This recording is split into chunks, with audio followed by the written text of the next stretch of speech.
54세의 심현섭은 한국 코미디와 TV계에서 친숙한 얼굴로 2024년 조선의 연인 특집에 나와 청중 앞에 서서 자신보다 11살 어린 여자이자 현재 연인인 영림이 자신의 인생에서 가장 큰 사랑이라고 고백했습니다. 그 고백은 진심 어린 표현의 순간일 뿐만 아니라 기쁨, 슬픔, 잊을 수 없는 상실로 가득 찬 긴 여정에 대한 눈물겨운 고백이기도 했습니다.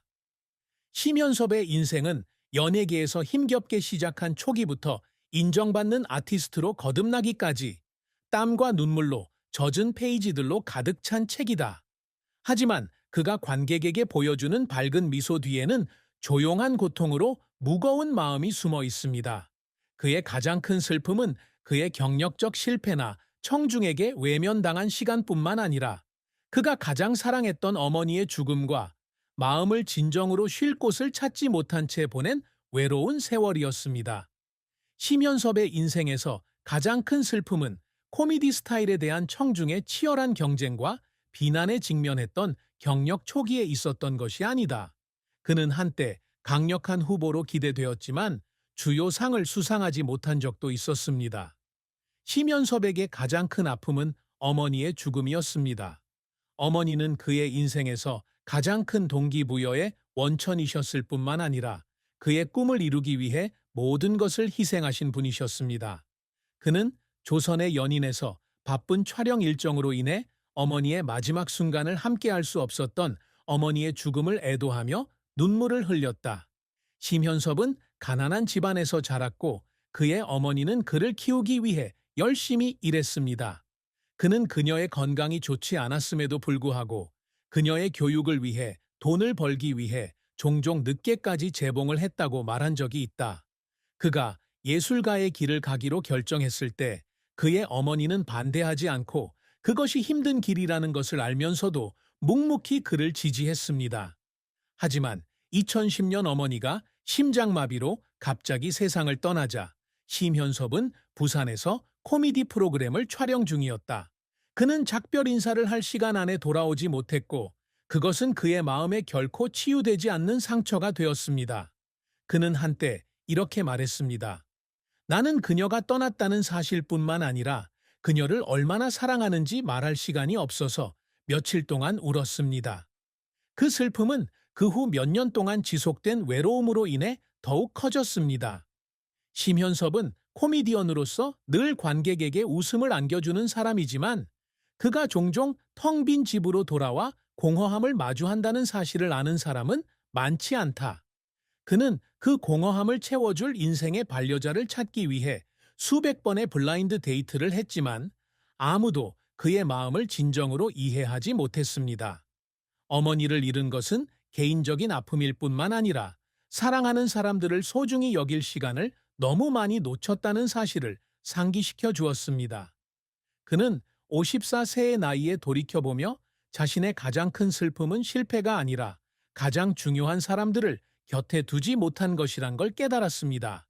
심현섭은 1990년대 후반 KBS 코미디 프로그램 개그 콘서트에 출연하며 연예계에 데뷔했다. 1970년 5월 6일에 태어난 그는 모든 사람에게 웃음을 선사하고자 하는 열망을 지닌 예술가의 피를 이어받았습니다. 그의 아버지 심상우는 유명한 정치인이었지만 심현섭은 정치적 길을 선택하지 않고 아버지의 열정을 따르기로 결정했습니다. 초창기에는 그는 다른 젊고 재능 있는 사람들과 경쟁해야 하는 무명 코미디언에 불과했습니다. 하지만 그는 인내심과 독특한 코미디 스타일로 점차 청중의 마음속에 자리를 잡았습니다. 2000년대 초반은 심현섭의 전성기였다. 그는 개그 콘서트의 주요 얼굴 중 한 명이 되었고 형님 뉴스, 가슴 떨어지는 도사 등의 스킷이 큰 인기를 얻었습니다. 청중은 그의 자연스러움, 재치, 그리고 일상의 상황을 따뜻한 웃음으로 바꾸는 능력을 좋아합니다. 그는 또한 패밀리의 명예 2008, 판타스틱 타워 2013 등의 TV 드라마에 출연하며 연기로 경력을 확장했습니다. 그는 주연은 아니었지만 진솔하고 감성적인 연기로 인상을 남겼다. 그 성공은 그에게 명성을 가져다 주었을 뿐만 아니라 동료들의 인정도 가져다 주었는데 이는 그가 항상 갈망하던 것이었습니다. 하지만 심연섭의 커리어가 항상 장밋빛이었던 것은 아니다. 그의 가장 큰 실패 중 하나는 2002년 이회창 후보를 지지하며 대선 캠페인에 참여했을 때 발생했습니다. 이회창의 탈락으로 인해 심현섭은 KBS 연예대상에서 예상치 못하게 대상을 놓쳤다. 앞서 수상자로 발표됐음에도 불구하고 말이다. 그는 KBS에 대한 불만을 공개적으로 표현하며 이번 결정은 자신의 정치적 견해와 관련이 있다고 말했습니다. 그 사건으로 그는 좋은 기회를 놓쳤을 뿐만 아니라 그의 자존감도 손상되었습니다. 그는 수상 때문에가 아니라 불공평한 대우를 받았다는 생각에 시상식이 끝난 후 차 안에서 울었습니다. 라고 말했습니다. 2004년에는 인기 예능 프로그램 윤도현의 연애편지를 패러디한 윤도현의 영화편지로 개그 콘서트에 복귀해 또다시 실패를 맛봤다. 이 스킷은 처음에 스튜디오에 있는 청중들로부터 긍정적인 피드백을 받았지만 가수 윤도현을 모욕한 것이라고 주장하는 온라인 커뮤니티의 강력한 반대에 직면했습니다. 결국 해당 스킷은 몇 주 만에 삭제되었고 심현섭은 엄청난 비난을 받았다. 그는 한때 이렇게 말했습니다. 저는 부정적인 댓글을 읽을 때 많이 울었습니다. 나는 단지 사람들을 웃게 만들고 싶었을 뿐인데 결국 사람들을 다치게 만들었다. 이 실패로 인해 그는 몇 년 동안 개그 콘서트를 잠시 떠나 우울증에 빠지고 자신의 능력을 의심하게 되었습니다. 그를 울게 만든 노력은 실패를 극복하는 것뿐만 아니라 자신의 경력을 유지하려는 끊임없는 노력에도 있었습니다. 2008년 형님 뉴스 외신 기자로 개그 콘서트에 복귀한 그는 수많은 리허설과 대본 편집, 그리고 자신의 스타일을 새롭게 하는 방법을 찾는데 시간을 들였다. 그는 밤새도록 깨어 있어서 자신의 공연을 녹음하고 실수를 찾기 위해 계속해서 다시 보기도 했습니다. 그는 한때 이렇게 말했습니다. 나는 피곤해서 울었지만 멈출 수가 없었습니다. 관객들이 나를 잊어버릴까봐 걱정이에요. 그러한 헌신으로 그는 청중의 사랑을 되찾을 수 있었지만 압박감과 외로움으로 인해 정신적 상처도 남게 되었습니다. 심현섭은 코미디언 활동 외에도 사업에도 손을 대어 식품 프랜차이즈 회사의 사장이 됐습니다. 그는 이 직업이 연봉 1억 원대로 배우보다 더 안정적인 수입을 가져다 줬다고 밝힌 바 있다. 하지만 그러기 위해서는 직원 관리부터 파트너 찾기까지 쉴 새 없이 노력해야 했습니다. 그는 큰 거래가 실패해 회사가 어려움에 처했을 때 눈물을 터뜨린 적이 있다. 그는 나는 돈 때문에 울지 않았다. 나를 믿어준 사람들을 실망시켰다는 생각에 울었다고 말했다. 심현섭의 선수 생활은 영광과 눈물로 가득 찬 긴 여정이었지만 이 모든 것은 그의 끊임없는 인내와 열정의 증거입니다. 심현섭은 평생 명성을 추구했을 뿐만 아니라 청중의 마음과 한국 연예계의 독특한 발자취를 남기고자 열망했습니다. 그의 가장 큰 목표 중 하나는 단순히 웃음을 선사하는 것이 아니라 의미 있는 메시지를 전달하는 코미디언이 되는 것입니다. 그는 한때 이렇게 말했다.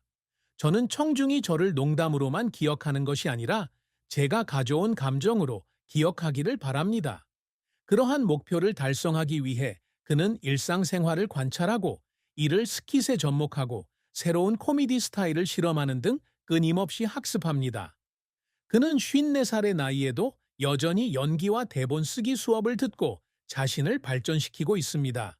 그는 또한 항상 젊은 세대에게 영감을 주려고 노력합니다. 심현섭은 어려운 환경에서 자란 사람으로서 열심히 일하는 것의 가치를 잘 알고 있습니다. 그는 정기적으로 인터뷰에서 자신의 이야기를 공유하며 아무리 끔찍한 상황이더라도 꿈을 포기하지 말라고 젊은이들을 격려합니다. 그는 조선의 연인에 출연하면서 실패한 소개팅부터 영림을 만나는 과정까지 자신의 연애 여정을 주저없이 털어놓았다. 그는 자신의 이야기가 다른 사람들이 사랑과 인내를 믿는 데 도움이 되기를 바랍니다. 나는 사람들에게 나이가 어떻든 다시 시작하고 행복을 찾을 수 있다는 걸 보여주고 싶어요. 그는 한때 이렇게 말했습니다. 그가 늘 추구해온 또 다른 업적은 전통 코미디의 가치를 보존하는 것입니다. 현대적인 예능 프로그램과 온라인 콘텐츠가 주류를 이루는 시대에 심현섭은 끊임없이 관객들에게 무대 코미디의 아름다움을 일깨워준다. 그는 정기적으로 개그 콘서트 기념 행사에 참석해 황금기의 추억을 공유하고 젊은 아티스트들이 이 길을 계속 가도록 격려한다. 2009년 그의 가슴 떨어뜨리기 전문가 스키시 호평을 받지 못했을 때 그는 낙담하지 않고 계속해서 새로운 아이디어를 실험했지만 결과가 항상 예상대로 나오지는 않았습니다. 그에게 코미디를 계속 살리는 것은 사명이며 그는 이를 달성하기 위해 시간과 노력을 기꺼이 희생할 의향이 있습니다. 심현섭은 또한 사업을 통해 안정된 삶을 구축하고자 노력한다. 식품 프랜차이즈 회사의 사장이 된 것은 그가 생계를 유지하는 방법일 뿐만 아니라 다양한 분야에서 성공할 수 있다는 것을 증명한 것이기도 했습니다. 그는 한때 이렇게 말했습니다. 저는 청중에게 제가 그저 코미디언이 아니라 훨씬 더 많은 것을 할 수 있는 사람이라는 것을 보여주고 싶습니다. 그러한 목표를 달성하기 위해 그는 재정을 관리하는 방법부터 파트너와 협상하는 방법까지 처음부터 배워야 했습니다. 그는 지쳐버릴 정도로 일해야 할 날도 있었지만 이것이 나와 그가 사랑하는 사람들을 위해 더 안전한 미래를 만드는 방법이라고 항상 자신에게 말했습니다. 결국 그가 항상 목표로 삼았던 가장 큰 성취는 진짜 가족을 찾는 것입니다. 심연섭은 아무리 성공적인 선수 생활을 했더라도 늘 돌아갈 집이 없다는 부족함을 느꼈다. 그는 언젠가는 인생의 동반자가 생겨서 어머니가 바랐던 것처럼 행복한 삶을 살 수 있을 것이라는 꿈을 꾸었습니다. 54세의 영림을 만나 청혼에 성공한 뒤 그는 이것이 자신이 평생 열심히 노력해온 목표라는 것을